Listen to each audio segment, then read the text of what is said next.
ขอเจอกับมาสติฟค่ะทุกคน1 2 3จะล่ามาไว้ที่มอนาสทรีนู่นนี่นะคะเพราะว่าเขามีความแข็งแรงมาก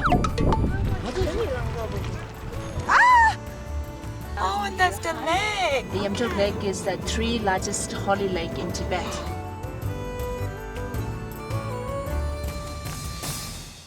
It's the old building, and before all this a monastery. And the Khaja Revolution, there's some destroyed it.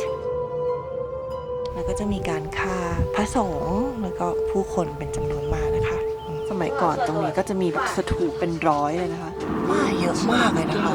เราจะเขียนมาว่าชาวทิเบตกับชาวจีนจะต้องสมัครสามัคคีกัน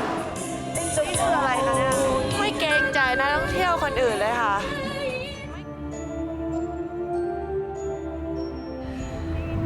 แล้วมันก็ได้เปลี่ยนไปแล้วเห็นไหมคะวันนี้นะคะเราจะเดินทางออกนอกเมืองลาซาเพื่อไปเรียนรู้วิถีชีวิตของชาวทิเบตแล้วก็ไปอยู่กับธรรมชาติที่แสนสวยงามยิ่งใหญ่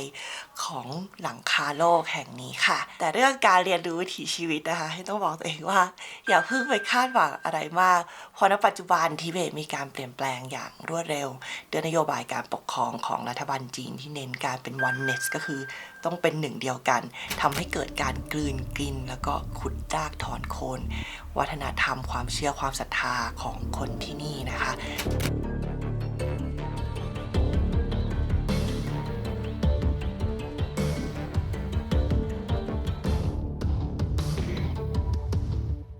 สถานที่สำคัญหลายแห่งเนี่ยก็ถูกทำลายไปเยอะเหมือนกันที่รู้เนี่ยไม่ได้ไกลเล่าให้ฟังนะแต่ว่าก่อนที่จะมาที่เนี่ยเราก็ทำข้อมูลแล้วก็ไปดูติดตามการพิลกริมของแม่ชีคนนี้ของพระคนนั้นแล้วก็ส่งข้อความไปถามโหมันมีโรงเรียนสอนแม่ชีที่ใหญ่ที่สุดในโลกมันอยู่ในหุบเขาสวยงามมากขอไปได้ไหมคะเขาบอกว่ามันถูกทำลายไปหมดแล้วครับงั้นขอไปทะเลสาบที่เห็นนิมิตของดาไลลามาได้ไหมคะไม่ให้นักท่องเที่ยวเข้าแล้วครับงั้นขอไปอยู่บ้านชาวทิเบตเพื่อเรียนรู้วิถีชีวิตได้ไหมคะไม่ได้ครับขอตั้งแคมป์ได้ไหมคะไม่ได้ครับคือมันมีสิ่งที่ทำไม่ได้เยอะกว่าทำได้เหมือนกับว่าตอนนี้ทิเบตถูกเปลี่ยนให้กลายเป็นแพ็กเกจ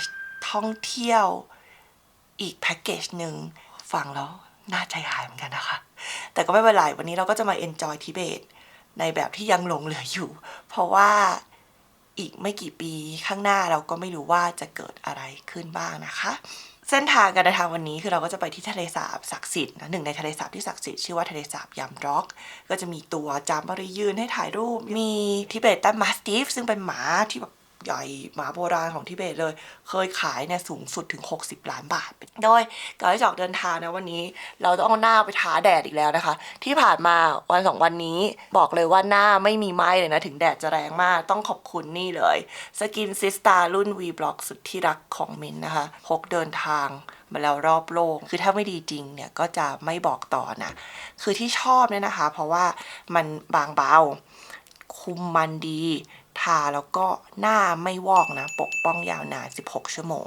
ที่สำคัญคือไม่อุดตันทำให้ไม่เกิดสิวนั่นเองนะสกินซิสตาเนี่ยนะคะเขาก็ยืนหนึ่งเรื่องสิวมาอย่างยาวนานมากๆก็นอกจากจะกันแดดแล้วก็กันฝ้ากันสิวกัน PM ไปพร้อมๆกันเลยเรียกว่าไม่ว่าหน้าไหนเนี่ยก็เหมาะมากๆนะคะฟริงมากนะคะก็หลอดนี้สามารถหาซื้อได้ที่วัดสันช้อปปี้ลาซาด้าส่วนแบบ2ก็ซื้อได้ที่ 7-Eleven หรือว่า CJ9 Beauty นะคะบอกเลยว่าเรื่องผิวต้องเชื่อซิสค่ะทุกคนไปเราไป enjoy ทิเบตกันดีกว่าค่ะไปค่ะ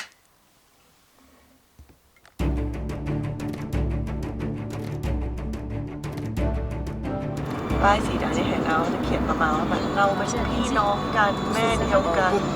ชาวทิเบตกับชาวจีนจะต้องสมัครสามัคคีกันเยอะมากเลยนะคะเยอะจริง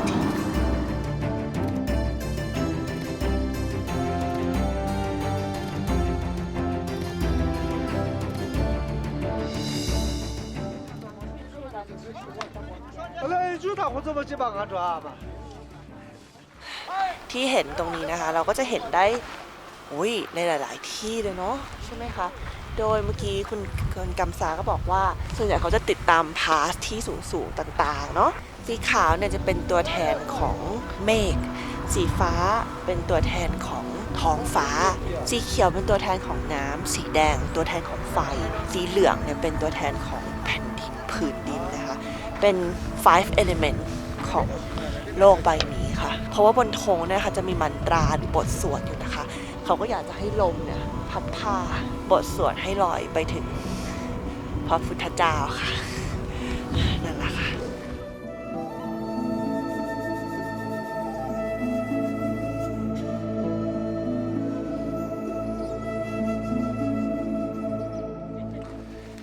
Give change and give you back. What's the incense for? Yeah, incense for pray, for carry good luck. What should I pray? Anything, whatever you like. For safety then. Yeah, very important safety. For healthy body, Yeah. healthy mind. If you burn incense on the top of the mountain because you are travelers, so it's carry good luck.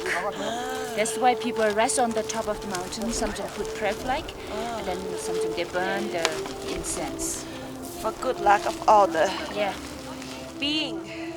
all the beings. Yeah. Learning to be Tibetan. For all the being in this world. Cool. Yay! So. So.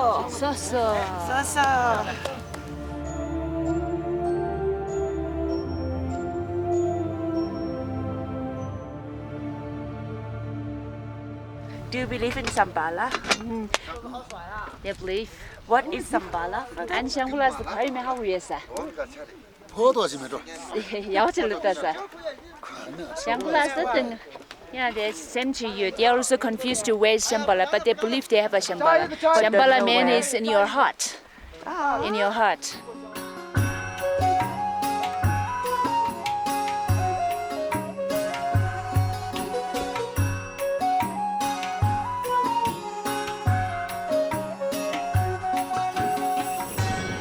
And what is this? Here we are on the top of the Kambala Pass. On the top you can see the Yamtrok Lake. The Yamtrok Lake is the 3 largest holy lake in Tibet. Oh, and that's the lake. And the lake, Yamtrok Lake, the holy lake. ถึงจุดแรกแล้วนะคะ ก็คือจุดสูงสุดของคัมพาราพาสที่ความสูงประมาณ 5,200 เมตรนะ สิ่งแรกที่เราจะต้องทำคืออะไรรู้ไหม เข้าห้องน้ำถูกต้องค่ะ แล้วเดี๋ยวจะค่อยออกมาเล่าต่างๆให้ฟัง ขอเข้าห้องน้ำก่อน In front, it's called Nyenchen Kangsa Glacier. That one, Yeah, right? 7,070 meters from the sea level. 7,000. Yeah.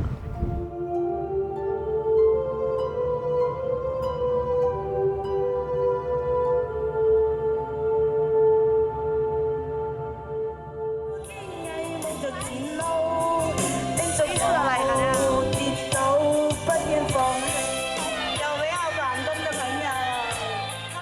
ที่ได้ยินเสียงอยู่นะคนอยู่ดีชาวจีนก็เป็นทัวริสต์เนี่ยค่ะ แล้วเขาก็เอารถมาแล้วก็มาเปิดเพลงร้องคาราโอเกะ 吵死了，简直是在这个上面。 ไม่เกรงใจนักท่องเที่ยวคนอื่นเลยค่ะ ไม่เกรงใจสถานที่ไม่เกรงใจอะไรเลยค่ะ แล้วคือนี่เป็นที่ที่แบบมันควรจะเงียบทุกคนเป็นที่ส่วนรวมที่ทุกคนจะต้องได้มาใช้กันอ่ะหงุดหงิดอ่ะ男生唱帅，女生唱美。你不在这儿唱一下，你根本不知道你有多漂亮。你长得漂亮，你穿得漂亮，还在这唱 ที่ 歌。 คำสาเล่าให้ฟังนะคะว่าทะเลสาบแห่งนี้นะก็เป็นหนึ่งในทะเลสาบที่ศักดิ์สิทธิ์นะของทิเบตค่ะที่คนเขาจะมาเหมือนสวดมนต์กันนะคะ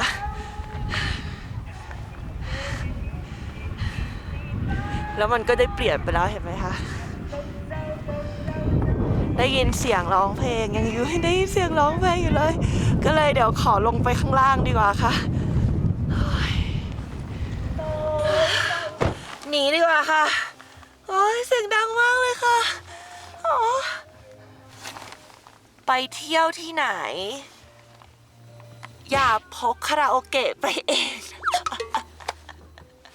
โอ้ย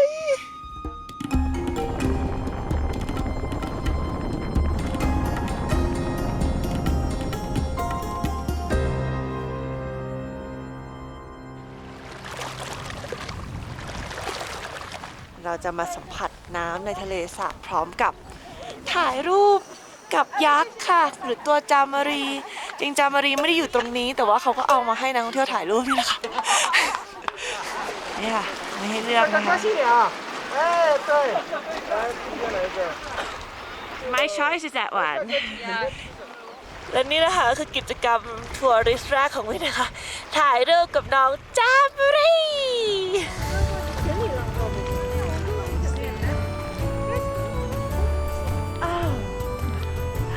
นี่นะคะเราอยู่บนยักษ์ค่ะ ที่ทะเลสาบยอมร็อกนะคะ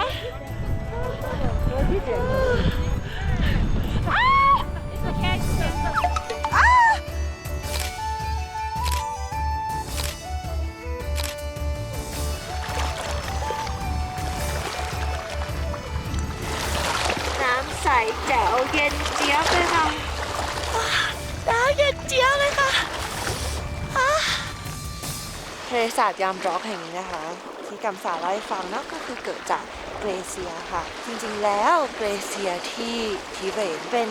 จุดกำเนิดของแม่น้ำสำคัญหลายสายในโลกเลยนะคะ แม่น้ำคงคาแม่น้ำโขงแม่น้ำแยงซีเกียแล้วก็ยังมีแม่น้ำอื่นๆอีกเยอะเลย จริงๆแล้วนี่ก็เป็นเหตุผลหนึ่ง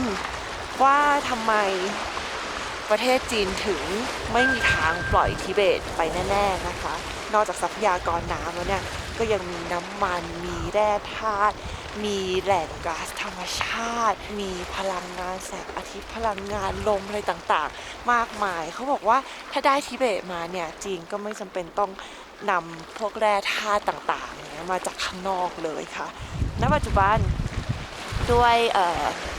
การเปลี่ยนแปลงของทิเบตนะทั้งการเข้ามาของจีนเองแล้วก็จริงๆไม่ใช่แค่เหตุผลเดียวที่ทิเบตเปลี่ยนแปลงนะคะอีกเหตุผลหนึ่งก็คือ climate change เนาะโลกร้อนทำให้มันเกิดการปั่นป่วนนะคะจากบางที่ที่ไม่เคยฝนตกก็ฝนตกหนักทะเลสาบบางแห่งก็ขยายตัวบางแห่งก็ลดลงแล้วก็การละลายของเกรเซียเนี่ยจริงๆแล้วโดยรวมก็ทำให้มีทะเลสาบเพิ่มขึ้นด้วยค่ะมันมีการเปลี่ยนแปลงทางภูมิประเทศในแถวเนี้ยเยอะมากแล้วก็เห็นได้ชัดมากๆนะคะสะดุดเลยมัวแต่พูดสะดุดหินเลย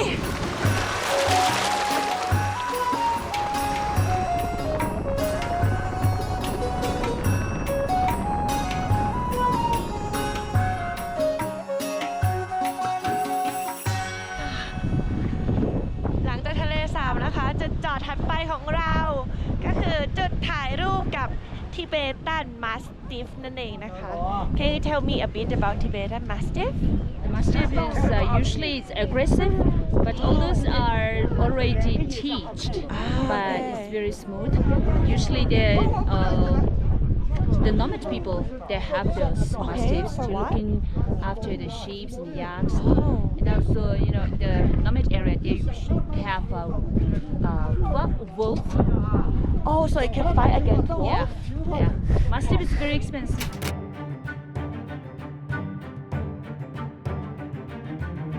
ขอเจอกับ Mastiff ค่ะทุกคน 1 2 3 What shouldn't I do? Maybe you can sit in there and I shouldn't be loud, right? Yeah. 带着脑袋。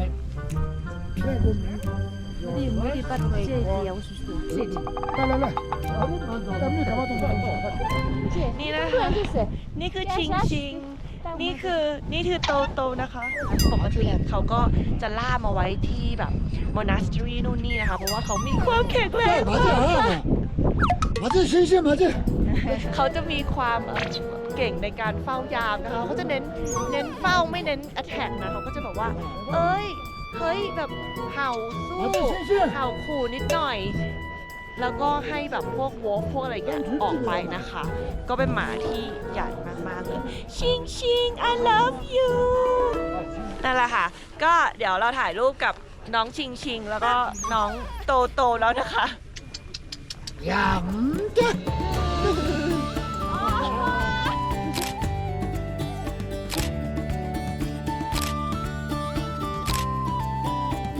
No, doesn't love me much. How much is this one? Да. How much is this one? Смотри. They never sell the dog. We don't know. Never sell the dog. 哦，是吃的，你当面打吧。 Cause I want to take Ching Ching home. Ching Ching, back to Bangkok, please. Oh, Bangkok, Ching Ching. Oh, Ching Ching. 送的来吧。 You cost $1 million. I'll buy it. I love you, Ching Ching. Wow. จริงๆแล้วเขาบอกว่าตอนมันมีช่วงหนึ่งที่มันเป็นปัญหาใหญ่มากนะคะ มันจะมีช่วงที่ชาวจีนเขานิยมกันมากถูกไหมแบบทิเบตันมัสติฟเมื่อไม่กี่ปีที่ผ่านมาเองมั้งเนาะแล้วมันก็ออกข่าวมาอย่างเงี้ยค่ะทำให้ที่เนี่ยเขาเปิดฟาร์มทิเบตันมัสติฟกันเยอะมากๆนะเพาะกันเยอะ แต่เผอิญสุดท้ายว่ามันก็หมดความนิยมลงแล้วก็จริงๆทิเบตันมัสติฟมันเลี้ยงยากคือนึกภาพตัวขนาดนี้เลี้ยงในเมืองจะเลี้ยงยังไงแล้วกินเนื้อเป็นกิโลทุกวันนะคะเพราะฉะนั้นมันก็เลยเกิดหมาจรจัดเยอะเจ้าทิเบตันมัสติฟเนี่ยมันก็รวมตัวกันแล้วก็ไปขโมยอาหารกัดเนื้อชาวบ้านมันก็เป็นปัญหาอยู่ซึ่งตอนนี้ไม่แน่ใจว่ายังเป็นปัญหาอยู่ไหมนะนี่ก็ไม่รู้เหมือนกันค่ะเป็นมาสติฟหมดเลยนะคะตรงนั้นไปเรียบร้อยค่ะเดี๋ยวเราไปหาของกินกันค่ะ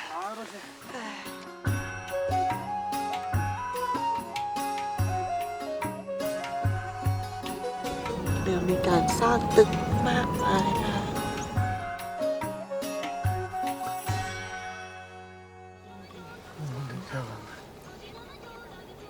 We here? Yeah, we are here. เรากำลังตามหาครอบครัวหนึ่งอยู่ค่ะ ที่เขาจะทำกับข้าวให้กินวันนี้นะคะ 放着预备。นี่เป็นโดนเราดิถามทัวร์หมู่บ้านนะคะเนี่ยหลังนี้เหรอคะตอนนี้ไม่แน่ใจว่าเกิดอะไรขึ้นนะคะเขาก็ตามหาครอบครัวกันอยู่ถามไม่หยุดเลยถึงแล้วค่ะ ถึงแบบงงWe come to Lhasa. ๆ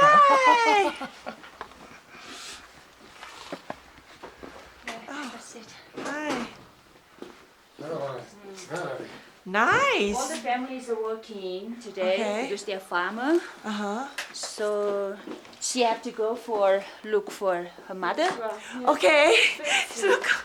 look for her mother to come back and Yeah, cook. to cook. Okay. So you can take a rest and eat something. Wow. This is only us here? Yeah. That's so big. มากินข้าวบ้านคนที่เบตจริงๆนะคะถึงขนาดต้องไปตามคุณแม่ที่ทำงานอยู่ในฟาร์มกลับมาทำกับข้าวให้เรากิน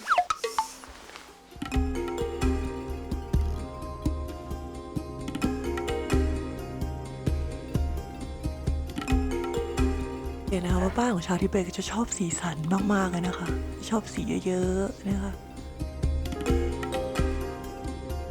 โพธารามนะคะ Oh wow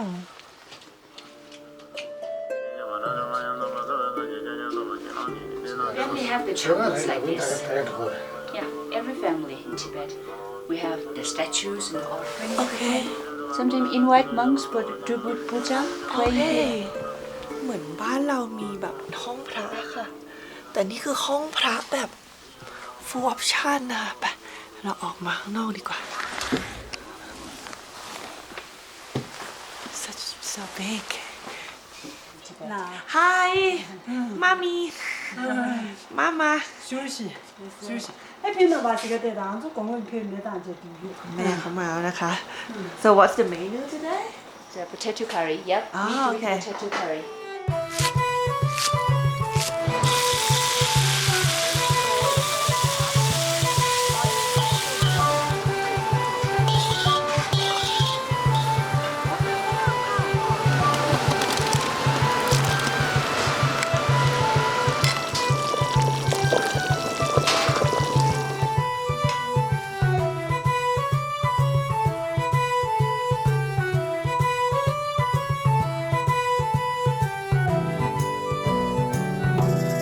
Thank you 土鸡切，土鸡切，to the chair to the chair อาหารเรียบร้อยแล้วนะคะ นี่เรียกว่าชัมเจ Shamje. ชัมเจ เป็นข้าวราดซุปเนื้อยักษ์ตุ๋นกับมันฝรั่งแอมโมโมยักษ์โมโม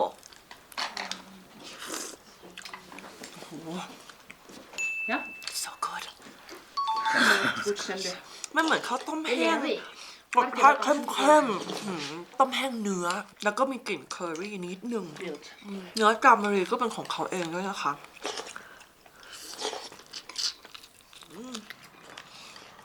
อร่อยมาก มันฝรั่งก็เป็นของเขาเองเหมือนกัน ก็คือปลูกเองนะคะไม่รู้ว่าต้มยังไงอะคือหนึบมากเลย It's really good how you say it's delicious in Tibetan Shimpuduk. Shimpuduk so no Shamje Shimpuduk Shamje Shimpuduk โมโม่นะคะ 배 뒤져내다가. What's the big you said? No. She made the spice herself Wow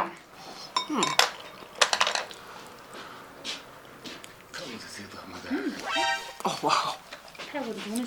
Tibetan people love 아이고, Spicy food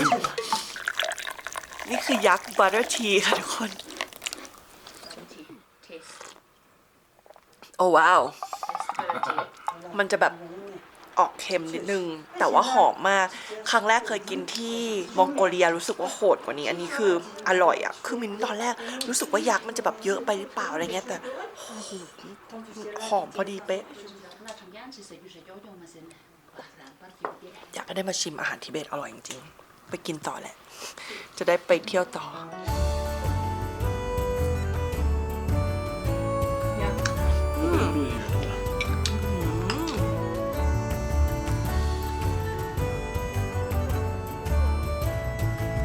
อร่อยมาก เรากำลังจะไปที่ meditation cave นะคะ ก็จะเป็นเหมือนที่นักบวชชายและก็หญิงเนี่ยเขาก็จะไปนั่งสมาธิกันนะคะ โดยพื้นที่ตรงนี้มันก็เก่าแก่มาก็ตั้งแต่ย้อนไปสมัยแบบพันกว่าปีที่แล้วเนาะ สมัยก่อนเนี่ยก็จะมีลามะหลายๆท่านเนี่ยก็จะเหมือนไปสำเร็จนิพพานที่นั่นก่อนที่จะกลับลงมาเผยแพร่ศาสนาต่อเนาะ เป็นที่ที่หลายๆคนเนี่ยบินจากเมืองนอกเข้ามาเลยเขาบอกว่ามันเป็นพื้นที่ที่พลังงานอยู่เยอะมาก ซึ่งนี่ก็ไม่รู้เหมือนกัน แต่เมื่อกี้พอคุยกับไกด์ของเราเขาบอกว่าเดี๋ยวนี้มันก็ยากมากเพราะว่าที่เรียนของพระสงฆ์สมัยนี้ก็มีน้อยมากๆแล้วคือจำนวนพระลดลงเยอะ เพราะฉะนั้นมันก็ไม่ได้ว่าแบบจะมีคนมานิพพานหรืออะไรแบบนี้นะคะเพราะว่าศาสนามันเปลี่ยนแล้วก็ทิเบตเองก็เปลี่ยนไปเยอะ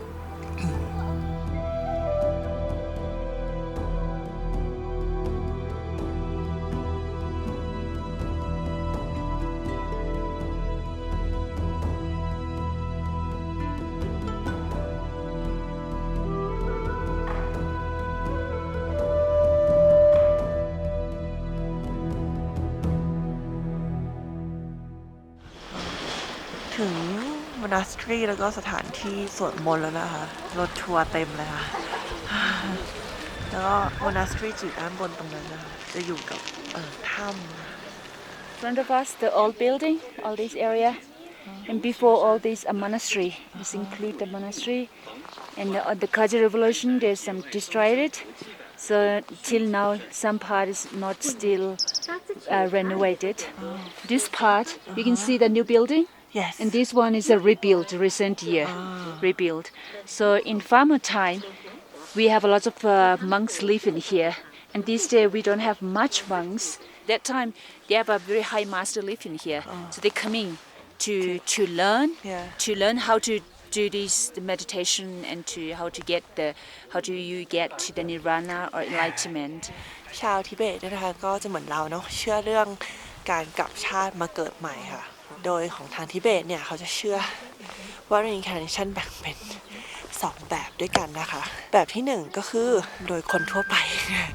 ก็จะถูกดึงโดยกรรม เราไม่สามารถเลือกได้ว่าเราจะไปเกิดเป็นใครหรือเกิดเป็นอะไร แบบที่2คือเป็น reincarnation สำหรับ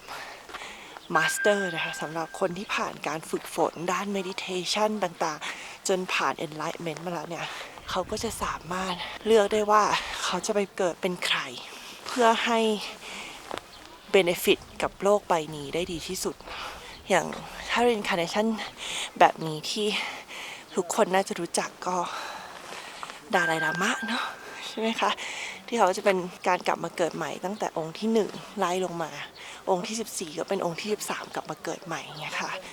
มินพูดเรื่องนี้จริงๆก็ไม่ค่อยถนัดเพราะว่าเราก็ไม่ได้เก่งเรื่องนี้นะคะถือว่าเล่าให้ฟังถ้าคนอาจจะได้เอาไปหาข้อมูลต่อค่ะ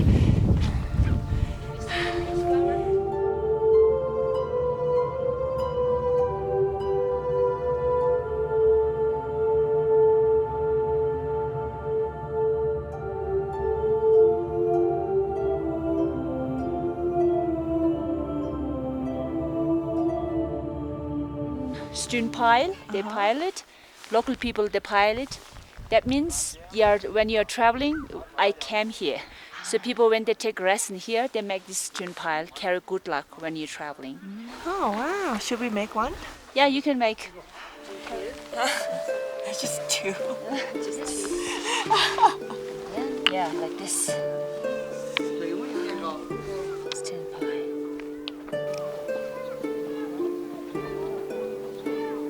เห็นตรงนี้นะคะก็จะเป็นโมนาสทรีเก่าที่ถูกทำลายช่วงการเข้ามาของจีนนะคะช่วงนั้นก็จะมีการทำลายโมนาสทรีเยอะมากแล้วก็จะมีการฆ่าพระสงฆ์แล้วก็ผู้คนเป็นจำนวนมากนะคะปัจจุบันนี้นะคะมาสเตอร์ส่วนใหญ่นะคะก็จะอยู่ที่บดกายาที่เนปาลนะหรือว่าดารัมสลาที่อินเดียนะคะก็ถ้าใครอยากมาเรียนด้านศาสนาพุทธของทิเบตไม่ต้องมาที่ทิเบตเพราะว่าไม่มีให้เรียนค่ะต้องไปที่เนปาลหรืออินเดียค่ะเพราะว่าที่นี่มีการจำกัดเรื่องความเชื่อกับศาสนาเยอะมากขึ้นเรื่อยๆนะคะ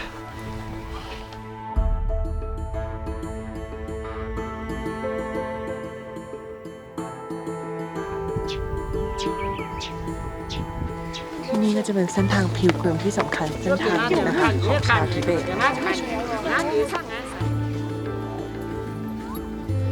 ป็นการทำโคราช3 รอบตามเข็มนาฬิกา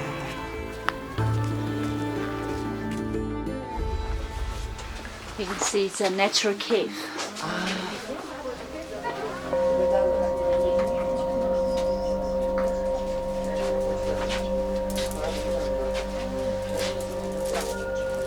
They're offering the butter.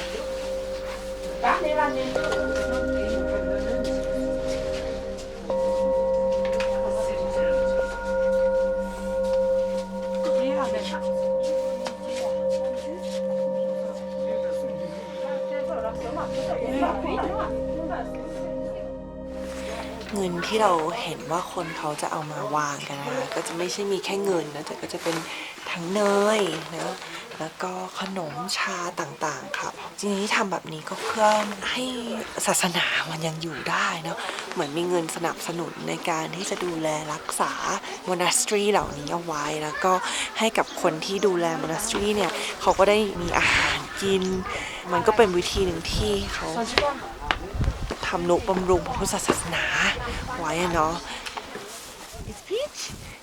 The peach came from the west part of Tibet. Oh, okay, thank you.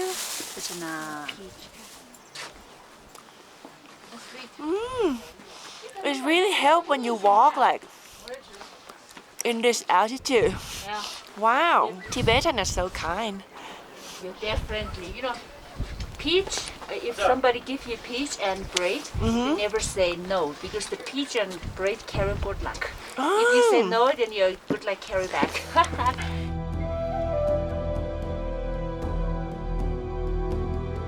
เขาเล่าให้ฟังนะคะว่าสมัยก่อนตรงนี้ก็จะมีแบบสถูปเจดีย์นะคะเป็นร้อยเลยนะคะสำหรับให้เข้าไปนั่งสมาธิแล้วก็โมนาสทรีเต็มไปหมดนะคะมีโมนาสทรีก่อนที่จะมีการปฏิวัติทางวัฒนธรรม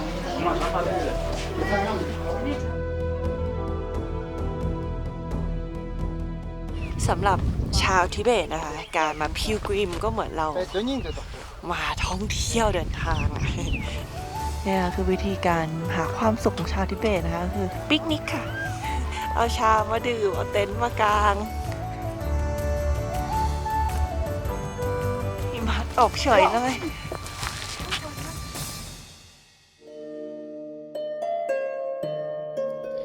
การเดินทางมาทิเบตครั้งนี้ เราได้เห็นความเจริญที่เข้ามาอย่างรวดเร็ว เห็นร้านมือถือร้านฟาสต์ฟู้ดเต็มไปหมด ได้เห็นเศรษฐกิจที่รุดหน้า ตึกรามบ้านช่องมากมาย เทคโนโลยีอยู่ทุกหัวมุมถนน แต่ในขณะเดียวกัน เราก็ได้เห็นสิ่งที่กำลังหายไป สถานที่ที่มีความสำคัญทางจิตใจของชาวทิเบตหลายแห่งถูกลดความสำคัญลง วัฒนธรรมอายุหลายพันปี ค่อยๆจางหายไป และไม่รู้ว่าเป็นเพราะอากาศน้อยจนหายใจไม่ออก หรือบรรยากาศของการถูกกดดันจากการปกครองที่นี่ ที่ทำให้บางทีรู้สึกอึดอัดน่าดู จริงๆแล้วมีหลายอย่างอยากเล่าให้ฟัง แต่เราไม่สามารถพูดออกมาได้เลยค่ะ แค่อยากจะบอกว่าถ้าใครอยากมาทิเบตก็ให้รีบมา